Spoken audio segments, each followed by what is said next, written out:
talks about November 17th as we're recording, and this is going to be my post-election analysis. A lot of people have reached out to me after my first show where I did my pre-election analysis, and just due to life circumstances and some technical difficulties, it took me a little while, but here we are, and just wanted to talk about the election. So obviously, anyone who knows me or listened to the first episode knows that the election didn't go my way, you know, which is, it is what it is. You know, life goes on. You know, I've seen a lot of people, a lot of Trump supporters being just as sore winners as they were sore losers last time around. Yes, he did lose last time around. He did. It's a fact. You know, taking victory laps, saying that we're crying, saying this and that. Look, I'm not crying. It's my life goes on. Okay, it's the result I wanted. No, but here we are. He's the president. He won. If you notice, the adults in the room, Kamala Harris, conceded. You know, the election results went deep into the morning. She called Donald Trump early in the day. She then made a very nice concession speech at 4 p.m. The day after the election, and Joe Biden extended his hand to Donald Trump, said, "Why don't you come by early?" They had about a 2-hour meeting. Looks like it was very cordial by all accounts, and just nice to see the adults in the room saying, "Okay, yep, we lost. Now let's start the peaceful transfer of power," which is something that they did not get at all from the other side. So I'm at least happy to say that, you know, my side still acts like adults. They still act like the responsible party. So that was very good to see. Now on to my thoughts of the election. So obviously Kamala Harris had 107 days to run. Okay, now I know people are probably saying, "You're already making excuses for her." Look, on this show, we try to state facts, okay? That's the fact of the matter. I just want to say something quick about Joe Biden. Joe Biden, I think, I admire him a lot. I think he's an honorable man. I think he'll be remembered as the guy who came in and slaved the dragon, you know, after the debacle of COVID and the way it was handled and everything. And he defeated Trump. He got the most votes than anyone in history, including Barack Obama. That's something. And you know, he did his country well. Now, here's to me the number one problem. Now, was he perfect? No. I know we always have to do the caveat. Is, you know, it wasn't 100% perfect presidency. But we did have a soft landing. The job numbers are good. GDP growth is good. Deficit is lowered. You know, the job numbers are the best they've been in years and years and years. Most continuous growth, I think, ever. Continuous years. Stock market hitting all-time highs. Having said all that, cost of living is still too high.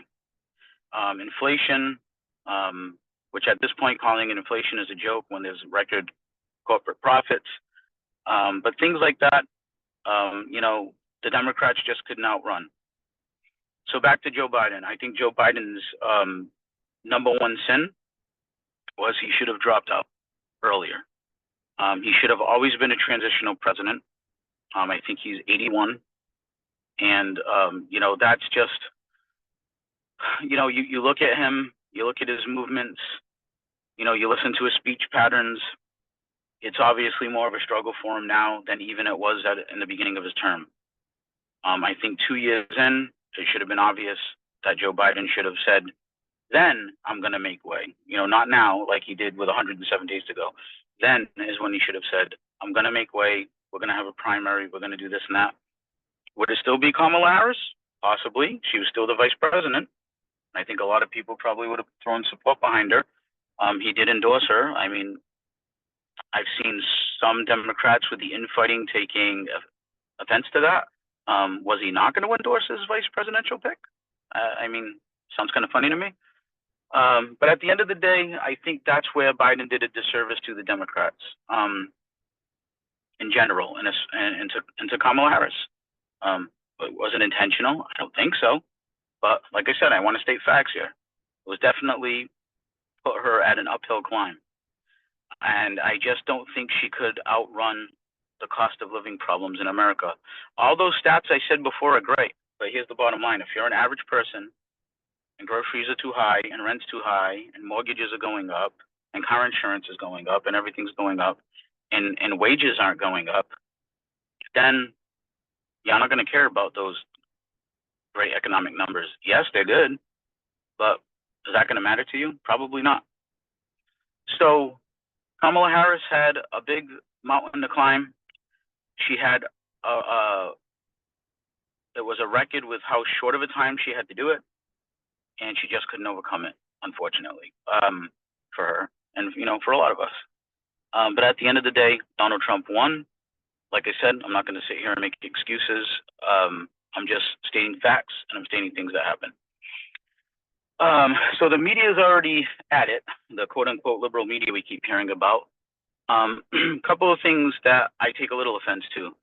This idea that it was some kind of referendum on Kamala Harris versus Donald Trump just in a silo. Like, in other words, it was just, well, people said, well, Kamala Harris is just not a good candidate and Donald Trump is the guy I'm behind, Now, did MAGA Nation do that? Absolutely. Absolutely. There was a lot of people that did that. Just like there was plenty of Democrats that were never going to vote for Donald Trump. And look, I'm not defending Donald Trump here, trust me. But there are people that go into their silos, Republican, Democrat. But there is a good percentage of the country, I think it's actually larger now than it's been in the past for a while now, that are independent or maybe are center left, center right, but they can be swayed either way. And I think, a lot of those people are busy and they're not, I'm a political junkie. I watch news every day, especially during election time. I've got news on all the time. I'm digesting things. I'm fact checking things. I'm doing all that stuff. Is the average American doing that? I don't think so. I'm not saying that to put myself on a pedestal. I just happen to find it interesting. I'm a very busy guy too. I've got a kid in sports. I've got lots of responsibilities. But there's a lot of people that are busy and just aren't going to make time for politics. And I know that people, especially on the left, will wag their finger at them and say, oh, well, you got to make time and you got to pay attention. Okay, well, let me put it to you like this. I have a friend, we talk politics a lot, and I've told him about this imaginary guy. We'll say his name is Bob. Bob drives a truck, we'll say, okay? He has 12-hour days. He leaves his house really early. He drives somewhere. He jumps in the truck. He does a long route. By the time he gets home, he's been gone from home almost 12 hours. Maybe his wife needs him to pick up some things from Walmart, which, by the way, he's noticing the prices are high. Maybe he has to then get home and maybe go to his daughter's sports practice or his son's music recital or something. Okay, and then all week is like that. He just goes. And if he's lucky, he listens to 5 minutes of news. Okay. Then the weekend comes and maybe he has sports tournaments and he has to work on his house and he has to mow the lawn, or maybe he has to shovel snow depending on where he lives. Okay. And by the way, his wife's in the same boat because nowadays 2 people have to work. So his wife's working hard. She's the same thing. She's busy. He's got 1 kid. She's got the other kid. She's got to go grocery shopping. She's got to do this. She's got to do that. So maybe she pays very little attention as well. Okay. Now, let's say election time rolls around and Bob isn't super political. Bob just looks at things and says, you know what? I gave I gave Biden a chance. That Trump guy kind of screwed up COVID, so I gave Biden a chance. But you know what? Now it's just really expensive to live. So maybe I'll just give the Republicans a shot and see if they can turn this thing around. And for a lot of people, I think it's that simple. So before we go, oh, it's 100%, people chose Trump over Kamala. And by the way, you can apply the same logic to Biden Trump, right? If the pandemic goes a little differently or there's no pandemic, does Biden beat Trump? Not so sure, right? So before people think I'm just being some partisan hack here or making excuses, I'm just saying for a lot of people who don't live politics, all right, or not in the bubble of politics, or even just a big follower of it, excuse me, like I am, that's just their reality, okay? Now I can sit here and I already did this in a prior episode, so I'm not going to do it ad nauseum, but I can list all of the issues with Donald Trump and all of the terrible things he says, horrible things, placating racists and all this stuff. I could go down the list, okay? I did a little bit of it in the last episode. I'm not going to waste time doing it here. But that guy I described, Bob, he probably doesn't even, that probably doesn't compute for him. He probably says, oh yeah, I heard that Trump says some stupid shit sometimes, and maybe he got in trouble with the law over some things, and I'm not even sure because he's still in trial, and you know, and the Democrats are in power, so I wonder if that has something to do with it. You know, he doesn't know. All right, I'm not saying Bob's an idiot. I'm just saying that Bob is really busy, and he just doesn't have time. And at the end of the day, people vote with their wallet. Okay. Quick sidebar. Speaking of, you know, voting with your wallet, it was really popular just a few years ago to really talk about Walmart and their unfair practices and how they treat people and that what they do to their employees and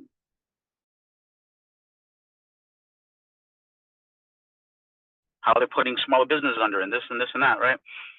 I don't agree with any of that. But at the end, ultimately, we live in a capitalist society. We need money to live. And if we're going to spend less somewhere and it's going to help us live better, that's probably what we're going to do. And we're not going to get on our high horse and say, oh, but you know, the Waltons don't pay a high tax rate or whatever, you know.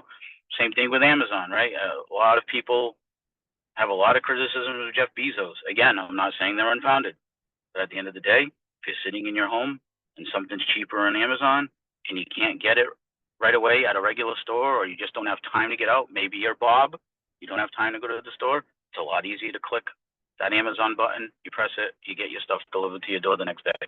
Okay? So the bottom line is we're going to go for convenience and we're going to go for price. That doesn't make us terrible people. It just means that, again, we live in capitalism. We operate under money. Okay? If we can save money, we're probably going to do it. Okay?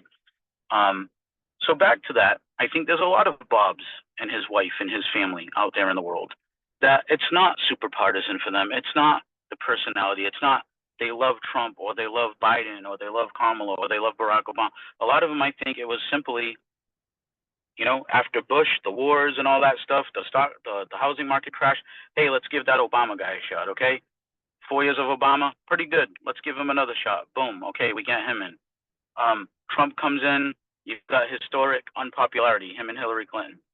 You know, there's a lot of rumors out there, Hillary Clinton. I think the FBI tips the scales. Comey, you know, with his report. If you don't know what I'm talking about, Google it. And I think a lot of people saw Donald Trump, didn't really, you know, just knew he was the guy on TV and he's rich and, you know, fell for all these fantasies that he's self-funded and all this stuff and he doesn't know favors and maybe he'll disrupt things. And because people are just kind of tired of the system the way it is. So they give him a shot, okay? And I'm not saying those people are bad people. They just looked at it that way. They gave Trump a shot, boom, okay? COVID rolls around. I think at this point, you're just really just in denial if you're not going to admit that he bungled the handling of COVID, especially in the beginning. So, you know, we're all living in that hell, and then George Floyd happens, and the racial stuff is at an all-time high, and here comes Joe Biden. He gets endorsed by Clyburn, yada, yada, yada. Everybody gives Biden a shot, all right? Now we're back to where I began. Things are too high, it's too expensive, and I think people say, screw it, let's see if the Republicans can do better, okay? So I think it's a lot of it is that. Now, I had someone say to me the other day, Jay, you don't really think Kamala Harris lost votes just because she's a woman or because she's black, do you? And I looked at him and I said, yeah. Am I saying it's why she lost? Not necessarily. But did she lose vote? Did it affect the number of votes she could get? Absolutely. You know, now again, I can't say that's the entire reason because Hillary Clinton had 3 million more votes than Trump. In a regular democracy, that would have meant she won. Okay, but we're not living in one of those. So, but back to the point.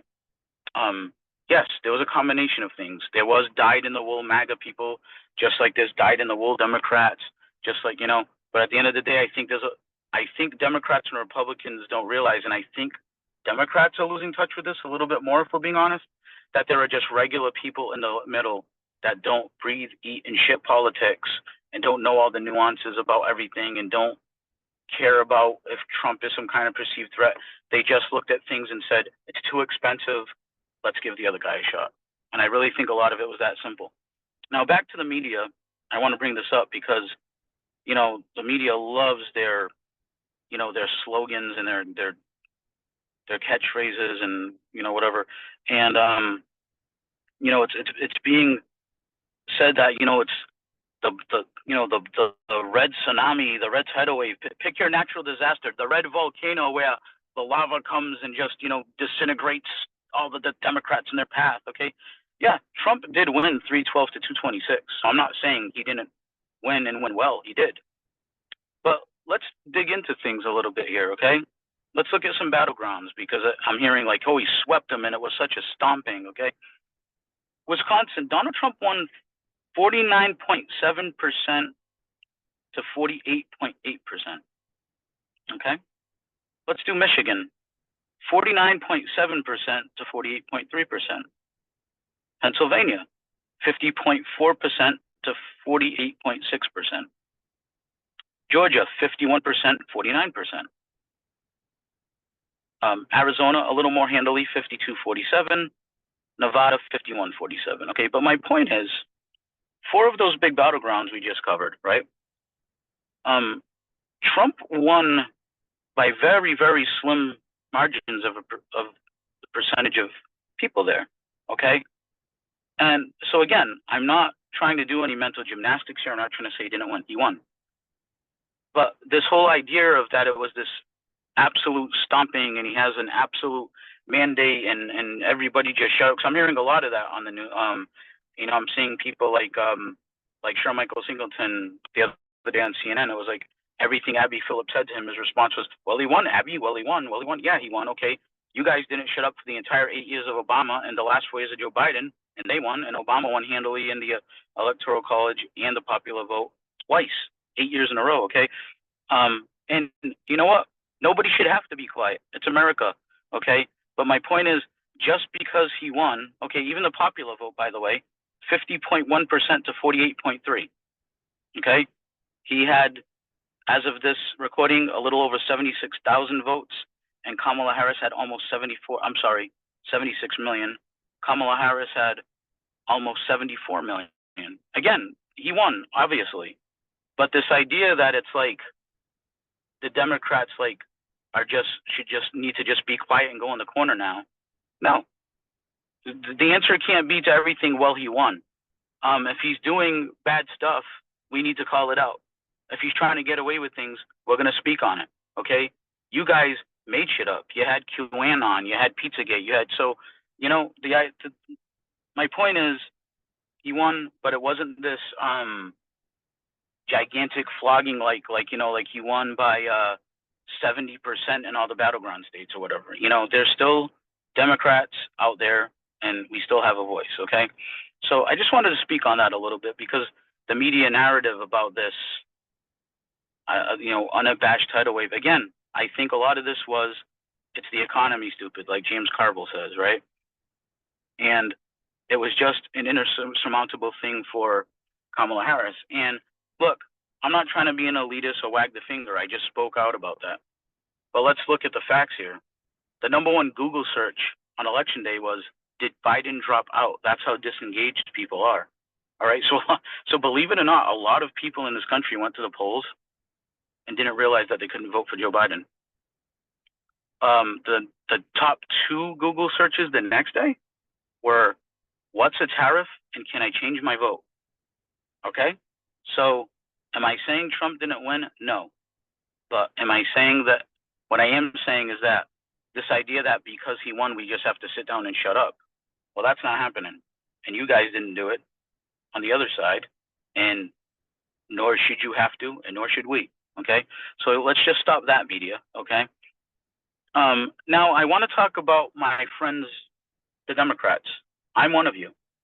I consider myself a progressive, probably a little more of a Bernie leaning progressive than I am the quote unquote mainstream Democrats. I always find that fascinating.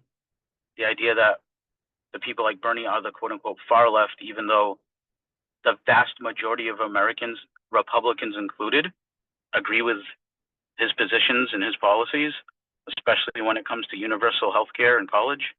But I guess the media wants that to be called the far left or the extreme stances, so be it. But I do want to talk to my friends on the left.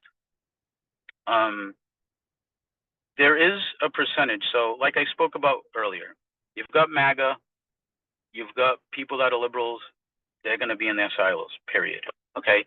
Then you've got a large portion of the country that's center left or center right or independent, and you can change their mind.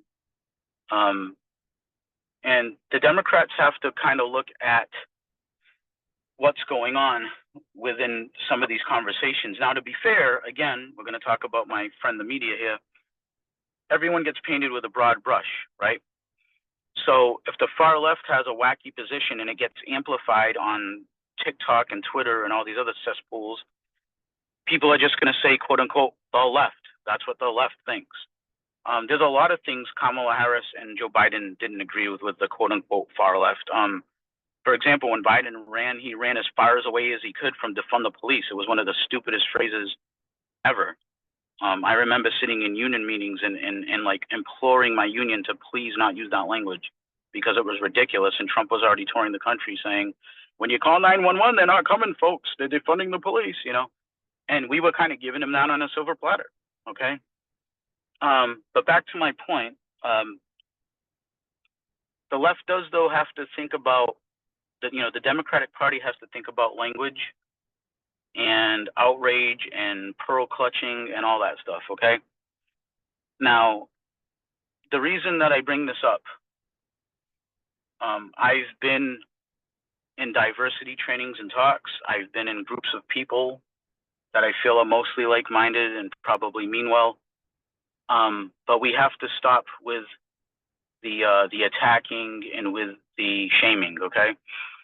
Some examples of that, all right? The transgender situation, okay? I want to be very, very clear before anybody tries to cut and paste my comments or make it sound like I'm saying anything I'm not. I believe transgender people are people and deserve human rights and deserve to be safe. And if you're transgender and you tell me you're a woman, then I'm going to try to respect that, and I'm going to try to respect it. And the only reason I say try is because, a lot of times when these things happen, people have to remember, all right, it can be a little bit of I think there's a saying that, you're transitioning with them. So, you're trying to remember things. And right now, I think there's a thought on some of the left, and it bleeds into just being clumped in with everybody on the left, that if you even say something like, for example, let's go back to my friend Bob, okay? Like I said, not very political guy. He's hearing things about maybe there's hormones being given to kids and that maybe there's surgeries being done to kids and this and that, right? And he just says, I don't know how I feel about hormones being given to kids or surgeries being done to kids. I think, maybe that should be something that, we wait till they're a little bit older, like, at least 18 to kind of figure out, right? What I just said, that statement right there, gets you absolutely eviscerated in some circles, absolutely destroyed. And by the way, that is the main opinion of a lot of America. Now, again, am I saying that's my full-on position or anything? No, but what I'm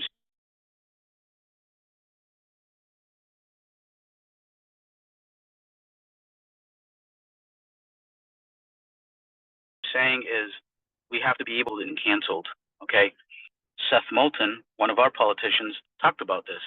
He talked about that he has daughters. I believe he has 2 daughters in sports. And if he was just to say, I don't want them getting hurt by a formerly male athlete, that gets him absolutely killed. And by the way, his campaign manager resigned just because he said that. All right. He's trying to a lot of times, adults we criticize things. If you're a critical thinker, a lot of times you criticize things because you care about them and you want them to do better. And I think Seth Moulton wants his party to do better. We should be able to have conversations without killing each other, without canceling each other, without all the virtue signaling and finger pointing and shaming. Okay, it's not. It shouldn't be a super controversial decision to say, that athlete is formerly a male, identifies as a female now, but is a male, and may hurt people because he's much bigger and stronger, or she's much bigger and stronger. Excuse me. You see that little mistake I made right there? That could get me absolutely destroyed in some circles. Like I said, that should not be controversial to say that. It should be okay to voice that. It should be okay to say, I'm worried about my daughter playing with someone that big in China, and then somebody's gonna pull out some, out there, well, there's females that are that big and strong, and there's girls in high school that, yeah, but come on, we're talking about on average, and within the norms, okay? So don't hit me with that crap, okay? Because I see that happen too.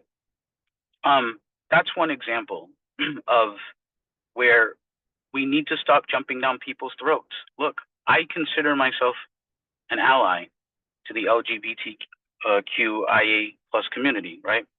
Now, all those letters I just said, a lot of people are going to screw that up. I screw them up sometimes. And a lot of people are going to forget them, or they're not going to know what to call them or what combination of letters. And again, that could get you absolutely shouted down and embarrassed online if you were to do something like that. We have to stop that. We have to stop shouting people down because they make a mistake or they don't understand something or they got some letters wrong. There are people that want to be allies to us, and we're screaming in their faces and shaming them and trying to get them fired. And those are the people that are going to turn around and go, especially like my friend Bob that I talked about earlier, who's not very political. If that happens to him, he's going to go, you know what? I kind of lean left, but these people seem really nuts. Like, maybe I'll go right. Okay?